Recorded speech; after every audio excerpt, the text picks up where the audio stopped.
Right, morning everyone, welcome to Nat's Knackers Yard. I'll be Nat, my Knackers Yard will be a couple of minutes behind me. Welcome to a bit of a midweek update, I suppose. I've filmed bits and pieces and I'll cut into those in a second, but it's really still playing with Sting and trying to work out what the issue is. So what I'll do is jump you into a little bit of progress here. Lots of people talking about the pulsar coil or the starter, and I thought, yeah, that would make sense if the sparks aren't getting sparks, if the coils aren't getting enough power or enough of a signal, yeah, that would make sense. Now, I assumed that the pulse coil would be like every other bike I've done, where it'd be in the stator. But chasing through the stator, I've only got the 3 cables coming out of it, and actually looking up on eBay, looking back at slightly earlier bikes than this, actually, because I can never find precisely the right one, but the stators have only got the three cables coming out of it.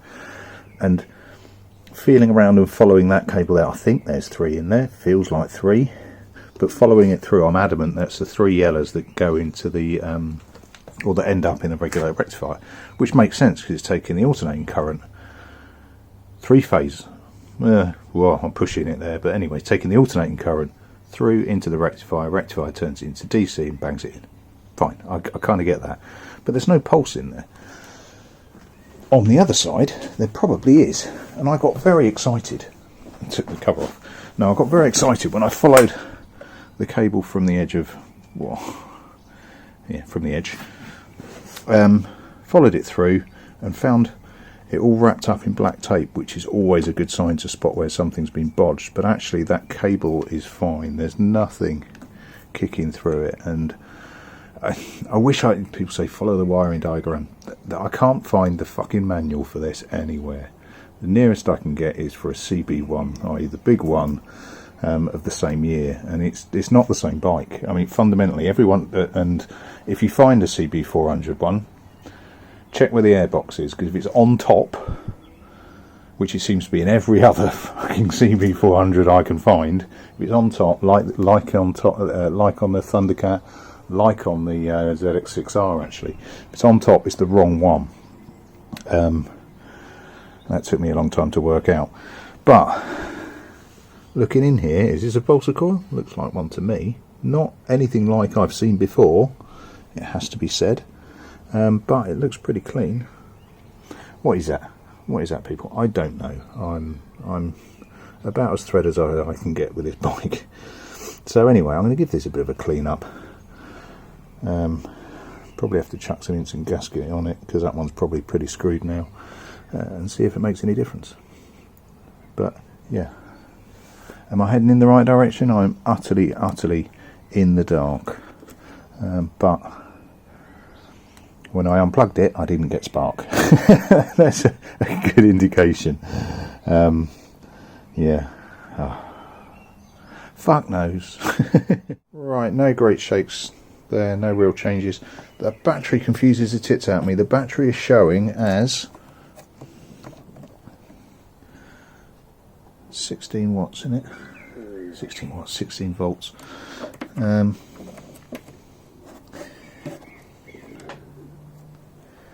Yeah, and yet the second that I put any burden on it, it drops to about 16. I need some fucking crocodile clips. I'll have to just order some and make up some crocodile clips. Right, so yeah,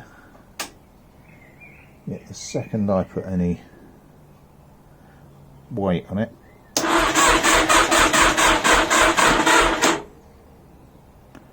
That's slightly weird in itself, and yet more than enough to do indicators, lights and everything else. I don't know if that's part of the problem, boys and girls. We shall see. I have ordered some new spark plugs. I've gone for some Iridium ones. When in doubt, throw money at the problem. Yes, it's probably worth a go, isn't it? Right, that'll do me. Sting out.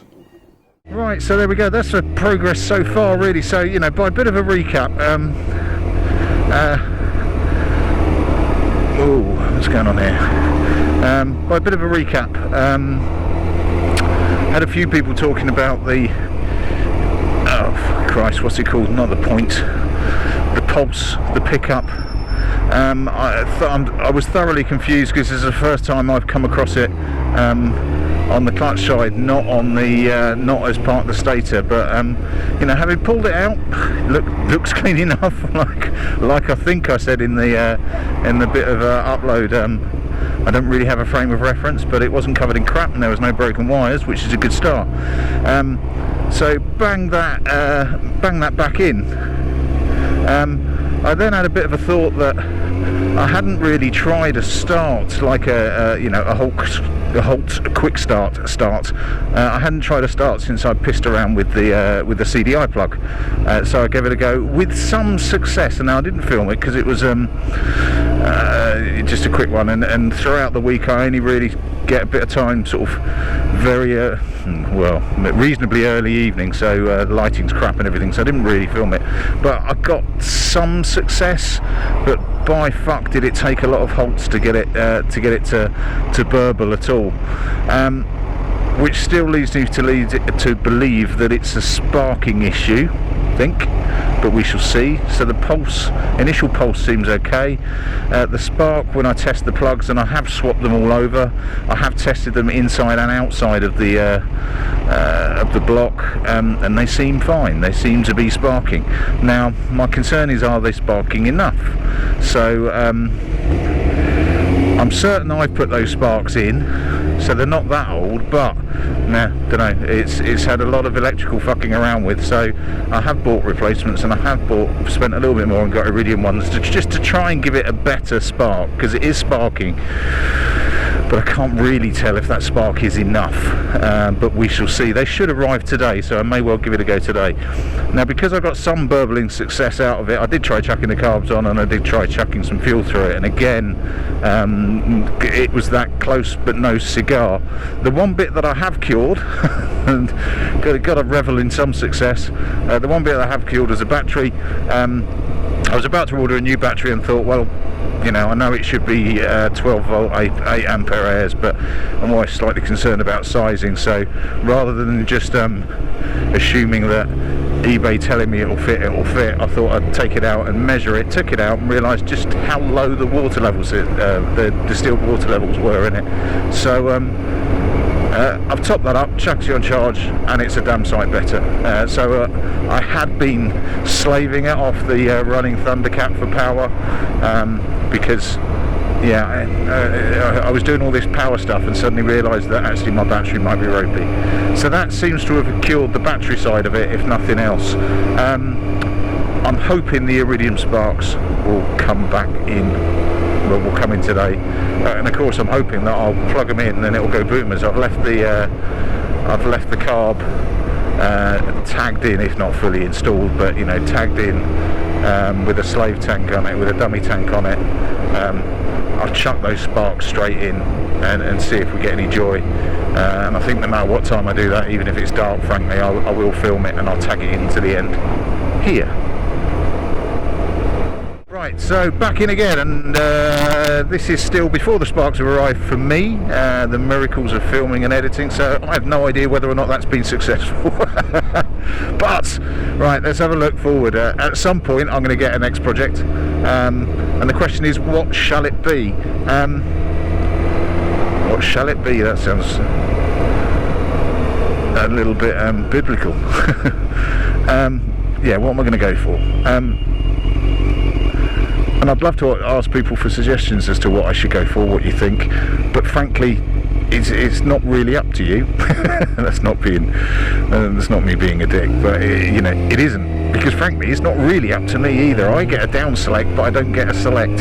So I get what's on the market fundamentally. What I can't do is think I want one of these. I can, but I can't afford to do that, because I'd have to search for, after a specific bike, I'm going to have to widen my search to basically the UK, move into delivery and yada yada yada, and I'm a tit in a shed. That's slightly beyond me. I'm not a refurb guy or a fabricator. I don't do it professionally. I don't have a network of delivery around me, etc, etc. So it's really what's available. What I am after though is, and I may fail in this, so please don't hold me too hard and fast to my selections here, because if what I like isn't what I'm after isn't available, I won't be doing that.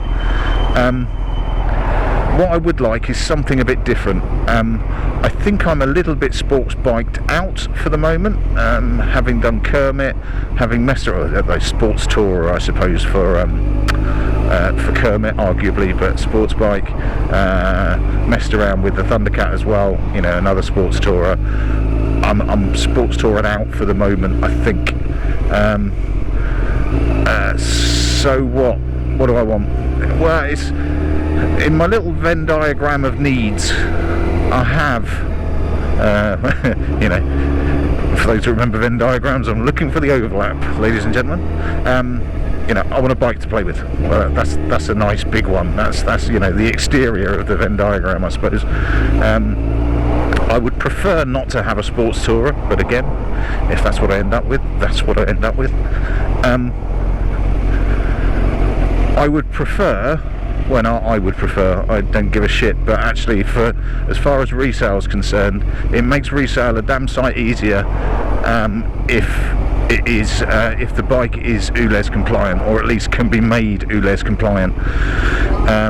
Now that's purely and simply for those outside of London. The Ules zone used to be quite small. It used to be essentially central London, I suppose. It then moved out into the circular, into the ring road, A410, can't remember. So basically, I think 6-fold increase in space, and about something like a 30-fold increase in the number of residents in those spaces. So what? It's made that a lot bigger. There's also I get all sorts of news feeds through the lovely Google, and there's also Sadiq Khan saying that he wants to increase it to include all of Greater London, which doesn't quite include me, fortunately, but it is literally 3 streets away. Wants to do that in 2 years' time, and everybody just absolutely fucking kicking off about it because it's a stupid idea. The need isn't there.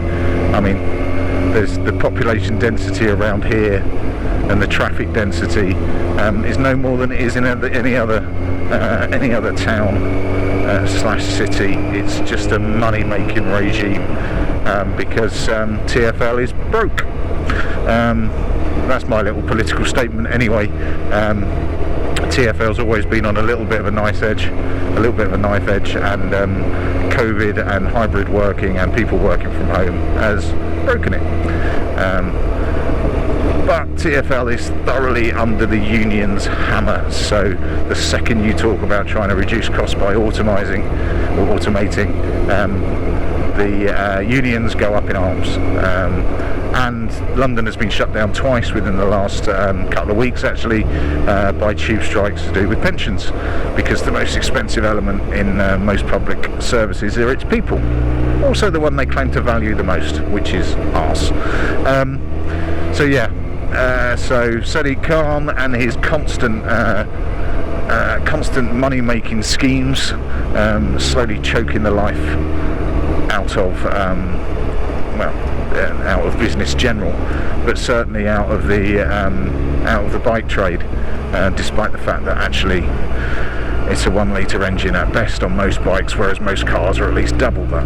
Anyway, that's me fucking ranting. So on my little Venn diagram, I could do with something that is Ules compliant. Now, to be Ules compliant, and again, I'm saying nothing that most of you don't know, and certainly those that live in London will know. There's about the 2007-ish watershed that if the bike's older than that, it might be Ules compliant, but it won't be guaranteed. Actually, 2007, 2008, it won't be guaranteed either, but it's considerably more likely. For those less than that, sort of 2003 onwards ish, you might be able to get what's called a certificate of conformity that will confirm that that bike is below the NOx levels required for Ules. You might. Failing that, you can push your bike through currently the only garage that can do Ules testing in the Riverside in London. Can anyone else see a dodgy fucking sideline in that? Only one place can do it. Yeah. Despite the fact they've increased the Ules zone considerably. Yeah, definitely dodgy, although apparently another one is opening. But anyway, people are making money. You can push your bike through the Ules testing, so they're tested beforehand. If it fails, they will basically charge you a small fortune to tinker with it, get it through the Ules test, run it through the rolling road again, and charge you for the privilege. And then you drive away with a really shit running but Ules compliant bike. You then undo everything they've done, return it back to how you had it. It is no longer below the NOx levels, but it's got the tick in the box. And it's only done once. It's not an annual event like an MOT. So once your bike's through, it's through. A la this one. There are some slightly dodgier ways of getting bikes through Ules, but I'm not going to talk about those online. Yeah, so I need something Ules proof or Ulesable. Two ways of doing it. One is that Ules compliancy piece I just ramble through. The other one is historic vehicles. So once you're over 40 years old, and actually it's 41 years old, your bike, because it's the way the calendar works, is in the year of. So once it hits 41 years old, it no longer requires an MOT, which pretty much everyone certainly in the UK knows. But it just needs to be roadworthy and kept roadworthy. But also, it is Ules exempt under historic tax reasons. Oh, you don't have to pay road tax. You do have to register it every year, but you don't have to pay. So yeah. So what? I'm either going to get something relatively newer or on the cusp. I like carburetted bikes, so I normally end up with them because they tend to be the age that I'm after, actually. So I'm either going to have to go a bit older than usual, or a bit newer. Now I do have my eye on a bit older. It's not flash. It has the potential to be quite cool, and the reason why I'm thinking about it is with Ules et al. I think there's an increased market for it. Now I'll chuck it up here. I can't remember what the fuck it's called, actually, apart from the fact that it's older than me, built in 1972. It's only a 175, which is a bit of a downer on it, but my view is it's a 175 little machine that will be an awesome summer commuter if I do what I think I can do to it. It rides, allegedly. We shall see, but I'm kind of in conversations with the vendor at the moment. I'll chuck up a few pictures like down the bottom while I'm talking arse, and we'll see how it goes. I've also got my eye on a Triumph 900 that has been CAF converted, but I think I might have been beaten to the punch on that. I wasn't quick enough, and somebody else has got it first. So I've kind of got first refusal on that, but we'll see. I'm just keeping in comms with the vendor. Right, that'll do me. That's my midweek ramble. Yeah, I think we're getting there. We shall see, and like I say, I don't know whether or not Sting sputtered into life with those new sparks yet, and you do, so either yay or fucking hell. Cheers all, I'll catch you later.